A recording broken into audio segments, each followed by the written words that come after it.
Other than maybe a finals game, when's the last time you played in a fourth quarter that had that much intensity, that much fight to it? I didn't know what to expect because it was a new format, new year. We didn't know, none of us knew what to expect. But throughout the whole fourth quarter and at the end of the game, everybody was like, that was pretty damn fun. That was fun.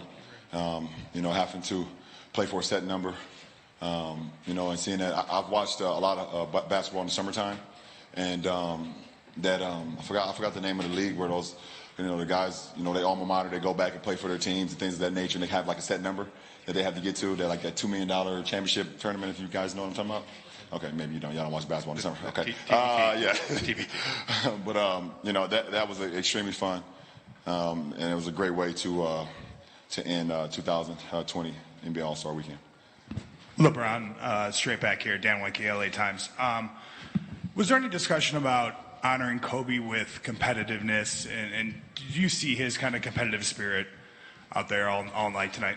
No, there was no discussion because we're all competitors. We wouldn't be All-Stars if we weren't competitors.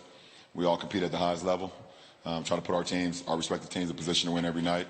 Guys definitely, just have that sense of pride, that sense of competitiveness, throughout, the season, throughout the All-Star game, which we had tonight. But you could definitely feel Bean's presence, just from the start, from every moment from the fans, chanting his name, till you've seen the numbers. Every time you've seen Giannis' team run on the floor, you've seen the 2-4. He was definitely here. Next question, back left here. LeBron, Gil Barak, Sports 5 Israel. Was the last play for AD planned, or was it just spontaneous? No, it was not. We had a great play call for Kawhi to get to a sweet spot. They kind of doubled AD at the beginning of the play and left James open in the corner. James drove baseline, kicked it to CP, and then CP drove it, hit me, and they were kind of all scattered. And AD had Kyle Lowry on him at the time, and he just a great duck in seal, and I was able to just throw the ball and get the foul. So it was not planned, but just smart basketball.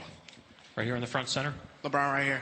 You've obviously played a lot of basketball in your career. What did you think about it ending on a free throw instead of old playground rules with an actual bucket?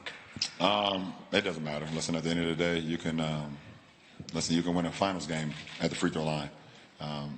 It's a lot of things that happen on the playground that you can't do in our game too, where you can literally foul every single time and not get disqualified. So, I've been in games where you've won games at the free throw line, and that's all part of the game.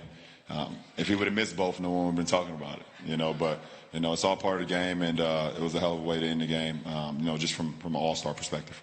Again, same row in the center. LeBron right here in front. You obviously put on for Cleveland and Akron so much. What do you think about Chicago and just the atmosphere and how Chicago-centric this was? Well, listen, man, Chicago is right up there with one of the top cities in the world. We're producing some of the greatest basketball players that ever played the game. And then if you just even step outside of that, some of the best basketball players that play the game. So you have some of the greatest, some of the, some very good, some very talented.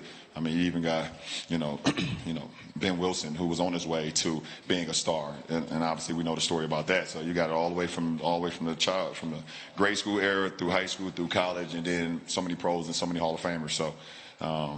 KG is about to go into the Hall of Fame soon. I've seen his name, in the ballot. So, and he's from Chicago. Isaiah Thomas, the great Isaiah Thomas. D. Wade at some point will go, into the Hall of Fame. My teammate Anthony Davis right now will go in the Hall of Fame. So, the city is right up there, one of the best cities in the world as far as producing some of the best players that we've all ever seen. Front right. Hi, Kobe. Can you share your favorite off-the-court memory? I don't mind being Kobe this weekend. It's fine. That's fine. That's fine.